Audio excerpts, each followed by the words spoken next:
dressed up in our fancy clothes tonight. Final regular season edition of Forecourt Press for the season. How about that?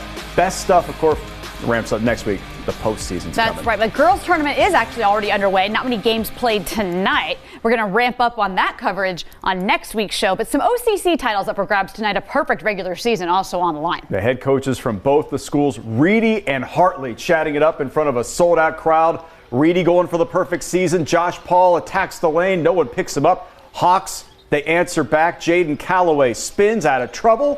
Fade away. Home crowd loving that. Reedy's big fella going to work down low. Uthman Sharif, new sheriff, if you will, in town. Back and forth early on. Jakai Calloway, younger Calloway, gets moves. But the Silver Knights, they're just too much. Luke Ruth scores there. Reedy undefeated, 22-0. They win at 68-44. All right, OCC Ohio title at stake as Gahanna and Pick North tangle. Arness Lawson is a cheat code. Step back three is money. What a game this was. Nas Turner from the top of the key beats his man. My goodness, Whoa. Up and under. Unreal. Panthers led by 4 after 3. They add to it. Jaden Vital spins off the defender basket and 1. Panthers lead by 7 with 7 to go, but the Lions kept fighting, and it's a tie game. 15 seconds. Lawson drives, stripped by KJ Reynolds, takes off the other way. What a pass for the winning layup.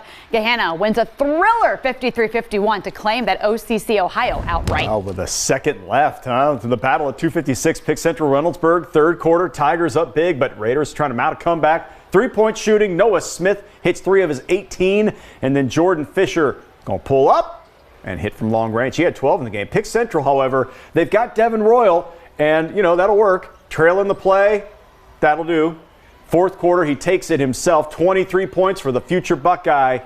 Pick Central looking playoff ready. They roll 75-56. Olentangy Orange hoping to hand Liberty its only division loss this season. Students were fired up, as were the players. Orange takes a quick 9-zip lead, kept rolling in the first half. Jordan Edwards makes it an 11-point Orange lead. Pioneers did not slow down. Edwards, great pass to Devin Brown in transition. 28-15 Orange at the half.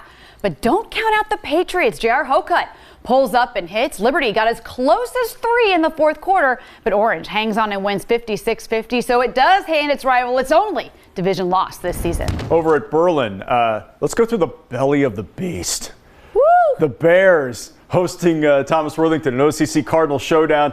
Big night for Thomas Worthington's Joey Zaleski. Really good football player, too. Scores the Cardinals' first bucket of the night, and he also drops his 1,000th and 1,001st career points. On the other end, Derek Goodman cuts the Cardinals' lead to 4 with the pull-up, but Zaleski and the Cardinals have a big night. They win this one easily, 87-51. Westerville North trying to close out an OCC Capital title tonight as they visit Dillon Sciota. Here's the opening 8 seconds of the game. Ty Perkins casually strolls up court, pulls up for 3. Other end, Caden Haywood drives, draws the 3-point play, wild play, and a wild hat. Look at that. Is that a hat? Yes. Okay. It's more of a bonnet. I mean, it does win the style points, I guess, if you count those for style points. Carter Reese for 3 and 1. Yes, 4-point play. Warriors win a league title 58-47, and they're now 20-2. I'd wear that hat. Coaches are never happy, right? Ed Kalo, Ron Lewis matching wits tonight. Westerville South at Kilbourne. Great passing from the Cats all night. Jalen Wheeler backdoor to Amari Hodges. The backdoor looks continued. Jawan Bray to Tyler Kilmeyer. Now Tamar Lewis from Kilbourne playing for his pops, and he pops out for 3. But South just keeps sharing the ball and scoring. Well-coached team, and they executed. And they get it done, 69-45. Final stop, Hayes on the road at Franklin Heights. Jesse Burris throwing it down. Our guy, Zach Flair, was on scene for this game, and he saw Burris and the Pacers put on a show. Check out the shot fake and the big boy finish. Falcons got a spark from Abdul Fasana. The steal takes it all the way for 2. Ooh. Later, takes his defender one-on-one for the bucket and 1. But Burris just all over the floor in this one. Pacers win a big one on the road, 52-33. All right, it is story time. Our guy, Zach Fleer from 270hoops.com, rejoins us as he does every week. We've got a lot to talk about. That's right. As we said, boys tournament tips off next week. Even in the first round, we have some excellent matchups. We don't always see that. Yeah, in the sectional semifinal round, it's kind of hit or miss. But this year, got a couple games I keep my eye on. The first round, you typically get some OCC versus City League matchups. Right. That's what we have this week with 3 of them. We got Worthington, Kilbourne. They're going to go on the road. We just saw their highlights taking on South. Interesting thing here, South They only had 2 losses heading into the tournament draw, but they got a lower seed. Kilbourne thinks they can compete. It's going to be a tough environment for that team going on the road against South. The next game, Mifflin Grove City. I'm really excited about this one. 5 years ago, Mifflin went on the road this same round, knocked off Grove City. None of the kids playing in this game were alive. They were alive, but they weren't playing high school basketball then. Mifflin 16-6 are having a great year. If they can go on the road and upset Grove City, that'd be a big boost for the program. And then the third game, Northland's been the talk of the city. Yeah. A player they have has been the talk of the city, but Reynoldsburg, they're looking for revenge. They jumped right on Northland because Reynoldsburg's a 20 seed, Northland's a 19 seed. When Northland took that spot, Reynoldsburg jumped right on them. So we'll see what Reynoldsburg has to deal with Northland rolling and a player they got on that team that's really incredible. That's a good transition. Speaking of, because I mean, this Northland team's coming off its first City League title in 6 years after defeating the defending champs from Afrocentric. And the Vikings were led there by a freshman point guard, King Kendrick. He dropped 33 points in that win. He's different. Our reporter Justin Holbrook has more on the new King. For the first time since 2016, the Northland Vikings are kings of the City League. I put work in the whole week, the whole season for this game. I know I put in the work to be where I'm at right now, so I know I can do anything I put my mind to. On Saturday, that meant dropping 33 points, including the game-winning free throws with 3 seconds left. It's really about winning the game. It's not about how much points I have, how many assists I have, how many rebounds I have. I don't really care about the stats part. I just care about winning the game. I've seen a lot of city championships, and I've seen a lot of players come through.